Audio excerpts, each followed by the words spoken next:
Summer holidays vandachu, நம்ம GT Holidays vandachu. GT Holidays, South India's #1 travel brand. சென்னையின் #1 mutton biryani ருசிக்க பாண்டி பஜார் பசும்பொன் ரெஸ்டாரண்ட்டுக்கு வாங்க. இனி பாண்டி பஜாரோட புதிய அடையாளம் பசும்பொன் தான். மதுரை உணவை சென்னையிலேயே ரசிக்கலாம். முக்கிய தகவல்களை குறுஞ்செய்தி வாயிலாக தெரிந்து கொள்ள ஆதன் செயலியை டவுன்லோட் பண்ணுங்க. விஜய் அவர்கள் என்னதான் அரசியல் பயணத்துல ரொம்பவே பிஸியா இருந்தாலும் அவரோட படத்துல நடிக்கிற விஷயத்துல ரொம்பவே கண்ணும் கருத்துமா இருக்காரு அப்படின்னு தான் நினைக்கிறேன். இப்போ ரீசெண்டா ஹெச் வினோத்தோட டைரக்ஷன்ல ஜனநாயகன் படத்துல நடிச்சிட்டு இருக்காரு. இந்த படம் எப்ப ரிலீஸ் அப்படிங்கிற கேள்வியை தாண்டி இப்போ இந்த படத்துல என்ன கேரக்டர்ல நடிக்கிறாரு, படம் என்ன கதை அப்படிங்கிற விஷயம் நிறைய பேசப்பட்டுக்கிட்டு இருக்கு அப்படின்னு நினைக்கிறேன். ரீசெண்டா பிரியாமணி ஒரு இன்டர்வியூல சொல்லியிருக்காங்க, எனக்கு விஜய் அவர்களை ரொம்ப பிடிக்கும், நான் அவரோட ஒரு பிக்கஸ்ட் ஃபேன். அதையும் தாண்டி இந்த படத்துல நானும் அவரும் ஒரு நல்ல சீன்ல ரெண்டு பேரும் ஒன்னா காம்பினேஷன் சீன் வரப்போகுது. அந்த சீன் எப்படி வரப்போகுது அப்படிங்கிறத நினைக்கும் போதே எனக்கு ரொம்ப ஹாப்பியா இருக்கு. ஹெச் வினோத் அவர்கள் அந்த ஸ்டோரியை என்கிட்ட நரேட் பண்ணும்போது கண்டிப்பா அந்த ஒரு சீனுக்காவது நான் அந்த படத்துல நடிக்கணும்னு ஆசைப்பட்டேன் அப்படிங்கிற மாதிரி அவங்க ஒரு இன்டர்வியூ கொடுத்துருக்காங்க. அந்த வீடியோ இப்போ சோஷியல் மீடியாஸ்ல ரொம்ப வைரலா போய்கிட்டு இருக்கு. ஜனநாயகன் டீம் ஆல்ரெடி தமிழ் புத்தாண்டுக்கு ஒரு ட்ரீட் நாங்க வச்சிருக்கோம் அப்படின்ற மாதிரி அதிகாரப்பூர்வமான தகவல் அல்ல அப்படின்னாலுமே கூட சமூக வலைத்தளங்கள்ல அங்கங்க கசிஞ்சுக்கிட்டு இருக்கு. அதுக்காக எல்லாரும் விஜய் ஃபேன்ஸ் வெயிட் பண்ணிட்டு இருக்காங்க. ஏன்னா லாஸ்ட் டைம் எப்போ போட்டாங்களோ அப்ப இருந்து ரொம்ப ஈகரா எல்லாருமே வெயிட் பண்ணிக்கிட்டு இருக்காங்க. ஹெச் வினோத் அப்படின்னு வரும் பொழுது ரொம்ப ஷார்ட்டா அவர் சொன்னதை அழகா எடுக்கக்கூடியவர் தான் ஹெச் வினோத்தும் அவர்கள்.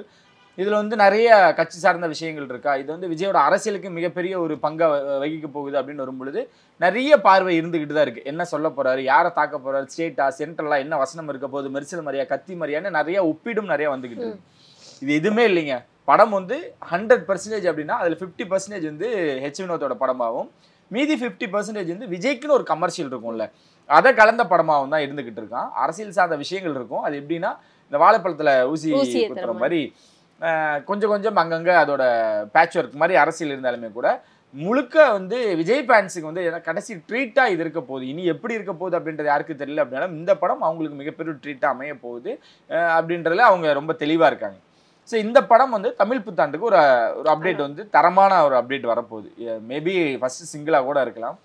பிரியாமணி அப்படின்னு வரும்போது பிரியாமணி மட்டும் இல்லை, இந்த படத்தில் நடித்த எல்லாருமே ரொம்ப ப்ரௌடாக ஃபீல் பண்ணுற அளவுக்கு இந்த படம் அமைஞ்சிருக்கு. ஏன்னா சினிமா விட்டு நான் ஒருத்தன் போகிறேன் அப்படின்னு சொல்லும் பொழுது அது நார்மலாக ஒருத்தர் சொல்லும் பொழுது ரொம்ப வருத்தப்பட்டு எல்லாருமே ஏன் அந்த பையன் நல்லா தான் நடிச்சிட்டான் என்னாச்சு அப்படின்ற மாதிரி தான் விஜய் அவர்கள் சொன்ன மாதிரி தான். ஒரு டாப் ஹீரோங்க அவர், இந்தியாவே திரும்பி பார்க்க வகையில் ஒருத்தர் இருக்கார் அப்படின்றப்போ அவர் அந்த டிசிஷன் எடுத்திருக்காரு. அப்போ அவங்க கூட ஒர்க் பண்ணுற இயக்குநர்களை ஹெச் வினோத்துக்குலாம் அவ்வளோ ப்ரௌடாக இருக்கும்.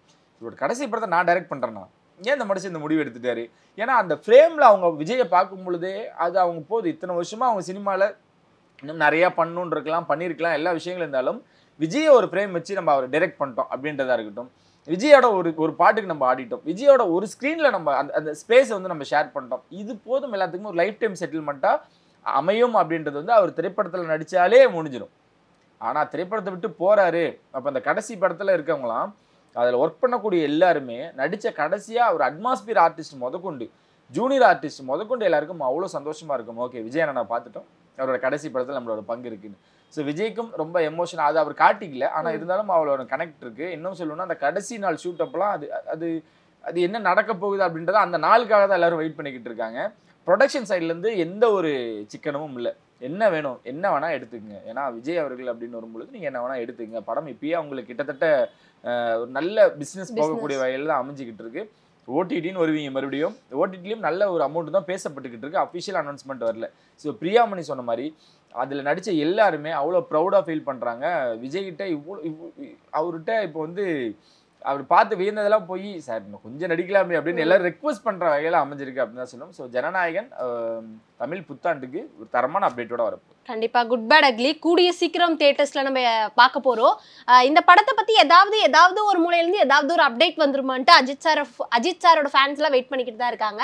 அந்த வகையில ரீசெண்டா இந்த படத்தோட ஸ்டண்ட் டு மாஸ்டர் ஒரு பைட் மாதிரி கொடுத்திருக்காரு. அதுல என்ன சொல்லியிருக்காருன்னா, ஆதிக் ரவிச்சந்திரன் அவர்கள் இந்த படத்தை ஒரு டைரக்டரா எடுத்ததையும் தாண்டி முழுக்க ஒரு ஃபேன் பாயா எடுத்திருக்காரு. எல்லாருமே ஃபர்ஸ்ட் ஒரு சீன் அப்படின்னா விடாமுயற்சியில எடுத்த உடனே ஒரு சீன்னா அது ஒரு சவரி ஜோதிகா சாங் பார்த்திருப்போம். ஆனா இந்த படத்துல எடுத்த உடனே ஒரு லென்த்தி ஷாட், முழுக்க முழுக்க ஃபைட் சீக்வன்ஸ். முக்கியமா அஜித் சாரோட ஃபேன்ஸ் எல்லாமே இந்த படத்தை பார்த்து வைப் பண்ற அளவுக்கும் அவரு பாராட்டுற அளவுக்கும் அவரை ஏற்கனவே தலையில தூக்கி வச்சுதான் கொண்டாடுறாங்க. இன்னுமே கொண்டாடுற அளவுக்கு இந்த படம் மாறும் அப்படிங்கிற மாதிரி அவர் கொடுத்த பேட்டி வந்து இப்போ ரொம்ப வைரல் ஆகிட்டு இருக்கு. ஸோ குட் பேட் அக்லி அப்படின்னு வரும்பொழுது யார் அந்த ரம்யா தான் அதிகமாக தேடிக்கிட்டு இருக்காங்க. ட்விட்டர்ல ட்ரெண்டிங்ல வர அளவுக்கு அந்த பேர் பிரபலம் ஆயிடுச்சு. ஆனா இன்னொரு 3 நாள்ல படத்தோட டீசர், அதாவது அவங்களோட அப்டேட் எப்படியும் வரப்போகுது. காலையில போடுவாங்க, இல்லைன்னா ஒரு மதியம் போடுவாங்க, ஈவினிங் போடுவாங்க. கரெக்டா ஏதோ டைம் போட்டு ஒரு ஃபயர் விடுவாங்க. மாமே ரெடியா இருங்க மாமே அப்படிலாம் போடுவாங்க. ஸோ அந்த மாமேக்காக நம்ம காத்துக்கிட்டு இருக்க வேண்டியதா இருக்கு. 28ஆம் தேதி படத்தோட ஏதாவது ஒரு அப்டேட் வரும். குறிப்பா டீசர் வரதுக்கு அதிகமான வாய்ப்புகள் இருக்கு. ரம்யாவை மட்டும் தானே பார்த்தீங்க, இன்னும் அடுத்தடுத்த கேரக்டர் ரிவீல் எல்லாம் நிறைய விஷயங்கள் இருந்துகிட்டே இருக்கு. ஸோ இது ஓப்பனிங்ல, ஏன்னா வலிமையில வந்து ஓப்பனிங்ல ஃபைட் சீக்வன்ஸ்ல, அதுவும் அந்த மலை எஃபெக்ட்ல மழை வந்துகிட்டு இருக்கும். அதுல அஜித் சார் வரும்பொழுது நான் அந்த படம் ரோஹிணியில பார்க்கும் பொழுது சீட் டிக்கெட்லாம் காலி வச்சு அது மேல ஏறி 2 பேர் 3 பேரை நேரிலாம் பார்த்தது உண்டு. ஏன்னா அந்த ஓப்பனிங்ல ஃபைட் சீக்வன்ஸோட அஜித் அவர்கள் வரும்பொழுது அவங்க ரொம்ப உணர்ச்சி வசப்பட்டுறாங்க. ஐயோ இப்படிதானே பார்க்க ஆரம்பிச்சோம் அவரு அப்படின்ற மாதிரி. ஸோ இதுல பாருங்களேன், ஏன்னா ஏற்கனவே அந்த ரம்யான்ற கேரக்டர் தெரிச்சா யாரை பார்க்குறாங்கன்னா அஜித் சார் கோட்டு சூட் போட்டு வராரு, அந்த ஒரு லுக்காக தான் இருக்க போகுது அப்படின்றத எல்லாருமே அவ்வளோ எடிட் பண்ணி ரொம்ப அழகாக போட்டுக்கிட்டு இருக்காங்க. நம்ம ட்விட்டரில் பார்க்க முடியுது. அதை வந்து நேரில் பார்த்தாங்கன்னா, ஒரு ஃபைட் சீக்வன்ஸோட பார்த்தாங்கன்னா அப்படின்றப்போ தரமாக இருக்க போகுதுன்னு தான் சொல்லணும். நீங்கள் சொன்ன மாதிரி அந்த படத்தில் ஒர்க் பண்ண ஸ்டண்ட் டைரக்டராக இருக்கட்டும், அதுக்கப்புறம் டான்ஸ் மாஸ்டராக இருக்கட்டும், ஆர்ட் டைரக்டராக இருக்கட்டும், கேமராமேனாக இருக்கட்டும், எடிட்டராக இருக்கட்டும், யார் எங்கே போனாலும் அவங்ககிட்ட முதல் கேள்வி sir good bad ugly, sir good bad ugly. அவங்க எல்லாரும் சொல்கிற பதில் ஏப்ரல் 10 பாருங்க, ஏப்ரல் 10 பாருங்க. அவங்க அஜித் ஃபேன்ஸ் எப்பவுமே இப்படிதான். இந்த பாஸ்கர் சொல்ற மாதிரி தான், டேய் நான் விஜய் ஃபேன் அஜித் ஃபேன் அவங்களாவது பரவாயில்றானா அவங்கள விட மோசம் அப்படின்ற மாதிரி அஜித் ஃபேன்ஸ் வந்து அவ்வளோ தீவிரமான ஒரு ஆட்கள் தான். அவங்களோட ட்விட்டில் எழுதுவாங்க. ஜிவி வந்து ஓப்பனாக அவர் ரொம்ப கேஷுவல். அவர் வந்து ட்விட்டரில் யாராவது கொஸ்டின் கேட்டால் கூட அதுக்கு ஆன்சர் பண்ணுவார், ரீட்வீட் பண்ணுவார். அந்த பழக்கம் தொடர்ந்து ஜிவி கிட்ட இருந்துகிட்டே இருக்கு. அவர்கிட்ட டெய்லியும் ஒரு நாளைக்காவது ஒரு 100 பேர் இல்லை ஒரு 50 பேராவது கேட்டுருவாங்க good bad ugly update, good bad ugly update அப்படின்ட்டு. அந்த மனுஷன் அதை முடிக்கிற, அந்த படம் ரிலீஸ் ஆகி முடிக்கிற வரைக்கும் அந்த மனுஷனை பயங்கரமா டார்ச்சர் பண்ணுவாங்க. ஏன்னா அதுக்கு ரிப்ளை பண்ணக்கூடிய இன்டர்வியூஸ்லயுமே அதே கேள்வியா தானே இருக்கு. எல்லாருமே பாருங்க, நம்மளே அதை தான் கேட்குறோம் அவர்கிட்ட அப்படின்றப்போ ஆடியன்ஸ் எப்படி விடுவாங்க? அவங்க ஃபேன்ஸ் சொல்லவே வேணாம். கதற இந்த ஏப்ரல் 20 வரைக்கும் இல்லை, ஏப்ரல் மாதம் ஃபுல்லாக அந்த மாதம் வரைக்குமே அஜித்தோட மாதமாக தான் இருக்கும். குறிப்பாக அந்த கார் ரேஸ் தான் நம்ம நேற்றுலேருந்து பேசிக்கிட்டே இருக்கோம். அவங்க மேனேஜர் சொன்னதும் தான் அஜித் அவர்கள் ஓட்டினது கரெக்டாக தான் ஓட்டியிருக்காங்க. முன்னாடி போன கார் பண்ண சின்ன மிஸ்டேக்கால அஜித் அவர்கள் இப்போ நலமுடன் இருக்கிறாரு. அவரே வெளியே வந்து தம்ஸ் அப்லாம் காட்டிட்டாரு. இன்னும் அவங்க ஃபேன்ஸ் வந்து ஏன் அப்படிலாம் கேட்டுகிட்டே இருக்காங்க. கவலைப்படாதீங்க, அக்டோபர் வரைக்கும் உங்களுக்கு இந்த பயம் இருக்க தான் போகுது.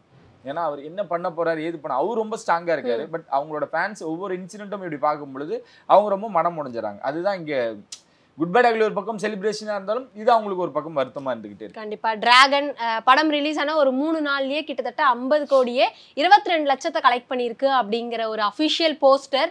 இந்த பார்க்கும்போது நிறைய பேருக்கு ரொம்ப இன்ஸ்பிரேஷனா இருக்கு அப்படின்னு நினைக்கிறேன். ஒரு டைரக்டர் ஒரு 2 படத்தை டைரக்ட் பண்ணியிருக்காரு, 3ஆவதா அவருடைய கெரியர்ல வரக்கூடிய 2வது ஃபிலிம்ல நடிச்சிருக்காரு. இதெல்லாம் பார்க்கும்போது ஒரு 2வது படத்துல நடிக்கிற ஒரு ஹீரோக்கு இவ்வளோ பெரிய மார்க்கெட் இருக்கா, இவரால இவ்வளோ பண்ண முடியுமா அப்படின்ட்டு எல்லாருமே நிமிர்ந்து பார்க்குற அளவுக்கு தான் அவரோட ஆக்டிங்கும் இருக்குன்னு நினைக்கிறேன். நேத்து சங்கர் அவர்களுமே வந்து படத்தை பத்தி பாராட்டி இருந்தாரு. லாஸ்ட் ஒரு 20 மினிட்ஸ் வந்து நான் கண் கலங்கிட்டேன் அப்படின்ட்டு.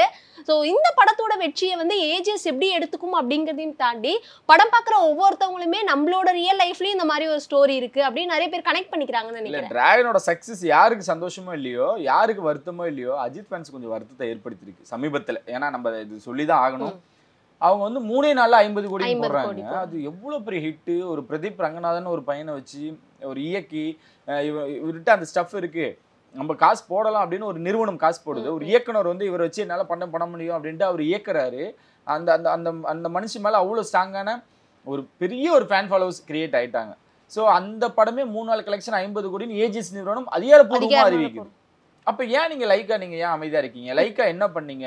அந்த படம் ஓடிடிலே வருது ஆரம்பிச்சிச்சு, நெட்ஃபிளிக்ஸ்ல அந்த படம் போட ஆரம்பிச்சிட்டாங்க. இவ்வளவு தூரம் இருக்கும் பொழுது ஏன் நீங்க மௌனமா இருக்கீங்க? இப்போ வரைக்குமே நீங்க அது முழுக்க இப்போ நீங்க ஓகே கொஞ்ச நாளுக்கு அப்புறம் இந்த 1 டே கலெக்ஷன், டே 1 கலெக்ஷன், டே 2 கலெக்ஷன் போட தயங்கி இருக்கலாம்.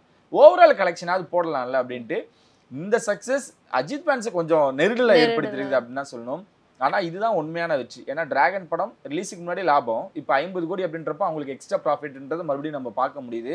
இதோட நிற்காது, இன்னும் இந்த வீக்கெண்டு அடுத்த வீக்கெண்டுன்னு இன்னும் போய்கிட்டே இருக்கும். அவ்வளோ தூரம் ஏன்னா ஒரு ஃபேமிலி சென்டிமெண்ட் கலந்த ஒரு ஹியூமர் ஒரு கமர்ஷியல் கலந்த ஒரு படத்தை வந்து குடும்பஸ்தனில் பார்த்துருப்போம், மதகதராஜா அந்த வரிசையில் ஒரு ஹிட் லிஸ்ட்டில் டிராகன் இப்போ ஃபர்ஸ்ட்டில் இருக்குது அப்படின்றப்போ எவ்வளோ பெரிய விஷயம். ரொம்ப வருஷத்துக்கு அப்புறம் ரிலீஸ் ஆன மதகதராஜா மேலே இருந்தது, அதுக்கு மேலே ஒரு படம் வந்திருக்கு அப்படின்றப்போ.